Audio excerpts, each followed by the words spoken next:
स्वामी तिन्ही जगाचा आणि आई विना भिकारी. आई आपल्या बाळाला जन्म देते, बोलायला शिकवते, चालायला शिकवते. आई आपल्या बाळाला जीवन कसं जगायचं हे शिकवते. आई बाळाला संस्कार देते. मागू कसा मी. आई म्हणजे दारातील पवित्र तुळस आणि आई म्हणजे वेदनेनंतरची पहिली आरोळी. अन मागू पुन्हा. कर्तृत्वाला पूर्ण करीत जी खंबीरपणे उभी राहते ती म्हणजे आई. आपल्या बाळाच्या मुखात जाणारा घास पाहून जिची भूक नाहीशी होते ती म्हणजे आई.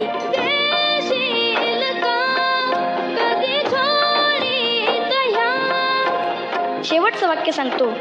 आयुष्यात जी आपल्या बरोबर असताना तिची किंमत कधीच कळत नाही आणि ती गेल्यानंतर तिच्याशिवाय कशालाच किंमत उरत नाही, तिला आई म्हणतात.